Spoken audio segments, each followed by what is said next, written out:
Halo guys, selamat datang kembali di channel Layar Nonton. Kali ini Layar Nonton akan menceritakan sebuah alur cerita film yang berjudul The Deck 2. Tanpa menunggu berlama-lama lagi, bagaimanakah alur cerita filmnya? Langsung saja, ini dia alur ceritanya. Selamat menonton dan selamat menyaksikan.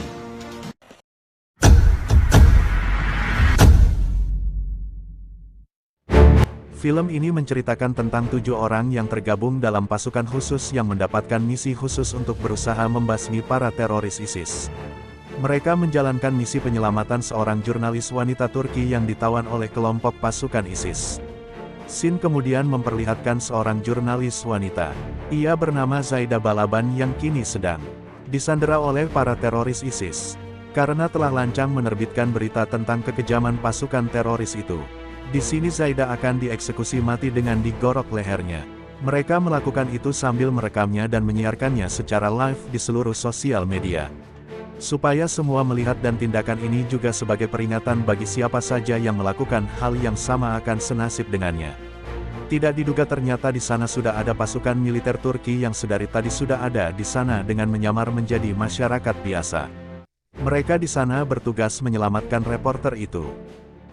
Kemudian alur cerita film pun kembali ke masa pembentukan pasukan khusus itu. Kemudian Letnan Agus dan Sersan Bakir mulai menjalankan latihan militer untuk menjadi pasukan khusus, di mana dalam seleksinya sangat ketat dan pelatihannya sangatlah keras. Dalam 200 bintara yang terpilih hanya ada 20 orang yang akan bergabung dengan tugas aktif pasukan khusus. Kemudian diperlihatkan Kolonel Faisal sedang memberikan motivasi. Ia mengatakan kepada prajurit bahwa misi mereka kali ini bukanlah sebagai pahlawan atau legenda yang dapat dikenang orang. Melainkan untuk misi kali ini adalah apabila kita gugur maka akan dilupakan banyak orang karena misi ini sangat rahasia dan dengan tujuan yang mulia. Pasukan memberikan kode kepada pasukan lainnya untuk mulai menyerang. Peperangan pun terjadi begitu sengit. Setelah semua teroris berhasil dibunuh, kemudian mereka mendekati jurnalis itu untuk membawanya pulang ke Turki. Sebelum itu mereka akan mencari desa terdekat dulu untuk dibuat perlindungan sambil menunggu jemputan helikopter. Karena tempat itu terlalu terbuka dan bisa membahayakan keberadaan mereka. Kemudian Kolonel Faisal menyuruh Zaida untuk mengganti bajunya. Setelah Zaida mengganti bajunya dengan baju sipil, ia pun dipakaikan helm pelindung dan rompi anti peluru untuk berjaga-jaga. Kemudian mereka berangkat menuju desa terdekat di arah barat, di mana Letnan Agus dan Sersan Bakir mengintai di barisan depan dalam perjalanan. Kemudian Sersan Mustafa memberi kamera milik Zaida di mana dia diizinkan meliput apapun yang ia suka. Selain meliput pasukan khusus dikarenakan pasukan khusus ini tidak mau cari muka dan misi ini merupakan misi rahasia. Ketika di perjalanan mereka dihebohkan karena melihat deretan mayat yang dibunuh sekelompok teroris, di mana mereka mengeksekusi semuanya penduduk termasuk perempuan dan anak-anak. Tak lama itu mereka melihat dari kejauhan kelompok teroris yang datang.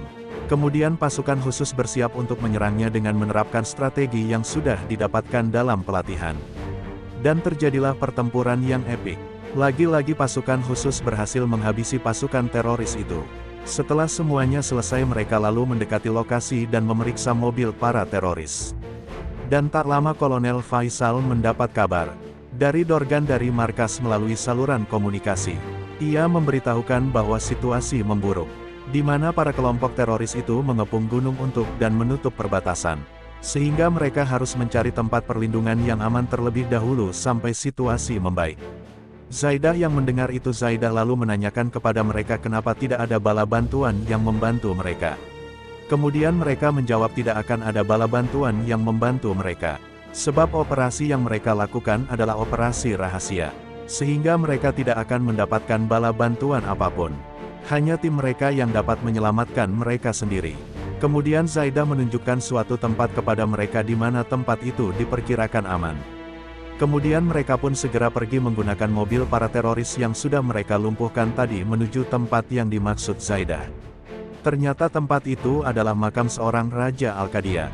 Ketika di perjalanan mereka berhenti sejenak di mana Kolonel Faisal memerintahkan Letnan Agus beserta Sersan Swift dan Sersan Bakir untuk menyisir lokasi makam terlebih dulu. Kemudian Zaidah mulai bertanya mengapa pasukan khusus menyelamatkannya, padahal sepanjang karir Zaidah dia selalu menulis artikel yang menentang pembentukan pasukan khusus. Kemudian Kolonel menjawab itulah keistimewaan pasukan khusus, di mana pasukan khusus melayani rakyat mereka dan tidak ingin dipuji. Mereka tidak ingin terkenal kayak artis, mereka hanya ingin masyarakat dan Zaidah menghormati mereka dengan sukarela. Kemudian Zaidah juga meminta kepada pasukan khusus untuk menyelamatkan orang-orang di Irak. Kemudian Kolonel menjawab itu bukanlah peperangan mereka. Pasukan khusus Turki hanya ditugaskan menyelamatkan orang-orang Turki yang berada di sana, terutama Zaidah, dan mereka kembali melanjutkan perjalanan. Ketika malam hari Letnan Agus beserta Sersan menyisir lokasi makam itu, ternyata di sana sudah ada beberapa anggota teroris yang sedang memasang bom di lokasi itu. Sehingga pasukan khusus harus menghentikan teroris itu agar bom tersebut tidak meledak. Dan pertarungan pun terjadi di mana para pasukan khusus berhasil menjinakkan bom dan mengalahkan mereka. Pagi harinya Letnan Agus mengajari Zaidah menggunakan senjata untuk berjaga-jaga. Setelah mengamati tempat itu, kemudian Letnan menyadari bahwa mereka sedang tidak berada di makam Al-Qadian tetapi makam Alexander yang Agung. Ternyata di sini baru diketahui bahwa Letnan Agus mengerti banyak hal tentang sejarah. Kemudian perjalanan mereka pun dilanjutkan. Ketika di tengah melanjutkan perjalanan mereka melihat beberapa warga sipil sedang disiksa oleh anggota teroris yang mana itu bukanlah misi mereka. Namun Kolonel Faisal dan tim memutuskan untuk membantunya dan mulai mendekati lokasi itu. Sementara Sersan Arif bersiap menembak dengan keahlian snipernya. Tidak mereka sangka ternyata para teroris itu memiliki sniper yang menyerang Sersan Bakir. Beruntung sniper musuh itu berhasil dilumpuhkan oleh Sersan Arif dengan cepat, sehingga mereka pun berhasil mengalahkan anggota teroris itu. Kemudian Sersan Mustafa segera menolong anak kecil yang kondisinya pingsan. Sedangkan Kolonel Faisal menolong wanita yang bernama Naba. Ketika wanita itu melihat lambang pasukan militer Turki, ia langsung memeluk Kolonel Faisal serta mendoakannya. Di sini Kolonel Faisal pun teringat dengan istrinya yang telah meninggal yang sedang didoakan oleh para jamaah. Kemudian Kolonel Faisal menghampiri pria yang sedang sekarat yang bernama Siala. Ternyata ia merupakan pasukan militer dari Kurdi, di mana pasukan mereka berjumlah 80 orang yang akan menghadapi pasukan teroris, tetapi semuanya telah gugur. Kemudian ia meminta Kolonel Faisal untuk mengakhiri semua penderitaannya karena tidak ada harapan untuk ia hidup dengan menembaknya. Kemudian mereka pergi mengantar tawanan wanita dan anak perempuan itu ke desa mereka, yaitu Desa Kordal. Ketika mereka tiba di Desa Kordal, mereka disambut baik oleh penduduk di sana. Ternyata desa itu hanya dihuni oleh 25 orang dewasa dan 15 anak-anak.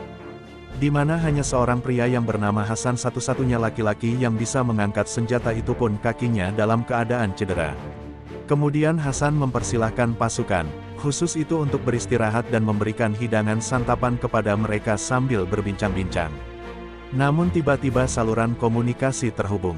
Kolonel Faisal mendapat informasi bahwa pihak teroris telah menghancurkan tentara Irak dan Kurdi, di mana batalion utama mereka sekitar 100 orang lebih sedang konvoi menuju desa terakhir, yaitu Desa Kordal. Yang ternyata desa itu desa yang sedang mereka tempati untuk istirahat. Kemudian pasukan khusus harus bergegas keluar dari desa itu sebelum fajar. Mereka akan dijemput di dekat desa itu dengan helikopter. Mereka kemudian berembuk tentang nasib penduduk itu, karena keselamatan penduduk di sana sedang terancam. Kemudian Zaidah meyakinkan Kolonel Faisal untuk membantu penduduk Desa Kordal. Namun menyelamatkan penduduk Desa Kordal bukanlah bagian dari misi awal mereka dan Kolonel Faisal pun tidak mau kehilangan anggotanya. Keesokan paginya helikopter pun datang untuk menjemput pasukan khusus. Perlu diketahui bahwa muatan helikopter itu sangat terbatas, maka dari itu helikopter tidak bisa membawa mereka semua. Namun di sini Kolonel Faisal dengan rasa kemanusiaannya memutuskan untuk menyelamatkan anak-anak desa dari sana. Di sini Zaidah terkejut dengan perubahan keputusan Faisal dan merasa bangga padanya. Kemudian Faisal menyuruh Zaidah untuk segera ikut naik juga ke helikopter.